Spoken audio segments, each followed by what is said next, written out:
எலியா வானத்திலிருந்து அக்கினியை இறக்கினார். வல்லமையோடு தேவன் அவரை பயன்படுத்தினார். ஆனால் ஏசபேல் அவரை மிரட்டிய போது அவர் பயந்து ஓடினார். அவருக்கு பயம் வந்தது. தனிமை, சூழ்நிலை மோசமாக சென்றது. ஒரு செடியின் கீழ் உட்கார்ந்த ஆண்டவரிடம் கூறினார், கர்த்தாவே, போதும், என் ஆத்மாவை எடுத்துக்கொள்ளும். கர்த்தரால் பயன்படுத்தப்பட்ட நீங்களும் இப்படிப்பட்ட சூழ்நிலையில் கடந்து செல்லலாம். எலியாவும் அப்படித்தான் பயந்து கொண்டிருந்தார். ஆனால் தேவன் அவரை அப்படியே விட்டுவிடவில்லை. ஒரு தூதனை அனுப்பினார். அவரை பலப்படுத்தினார். மீண்டும் எழுந்து நிற்க செய்தார். 40 நாட்கள் நடந்து தேவனை சந்திக்க ஓரேவுக்கு சென்றார். அங்கே எலியா தேவனை சந்தித்தார். அப்போது ஒரு பலத்த காட்சி வீசியது. அதில் தேவன் பேசவில்லை. பூமி எதிர்ச்சி ஏற்பட்டது. அதிலும் தேவன் இல்லை. அக்கினியும் இறங்கியது.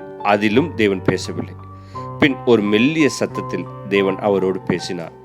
அவருக்கு ஞாபகப்படுத்தினார், நீ தனியாக இல்லை. உன்னை குறித்த ஒரு பெரிய திட்டத்தை வைத்திருக்கிறேன். இதை பார்க்கும் உங்களுக்கான இந்த செய்தி. உங்களை கடந்த காலத்தில் தேவன் வல்லமையாக பயன்படுத்தினார் அல்லவா? இப்போது ஏன் பயப்படுகிறீர்கள்? ஒளிந்து கொள்ளாதீர்கள். தேவன் இப்போது உங்களை விட்டு விலகவில்லை. இப்போது இருக்கும் துன்பத்தை காட்டிலும் உங்கள் அழைப்பு பெரியது. கர்த்தருடைய திட்டத்தை எந்த பயத்தாலும் எந்த தோல்வியாலும் மாற்ற முடியாது. அமைதியாக காத்திருந்து அவருடைய மெல்லிய சத்தத்தை கேளுங்கள். கர்த்தர் தாமே உங்களை ஆசீர்வதிப்பாராக. ஆமென்.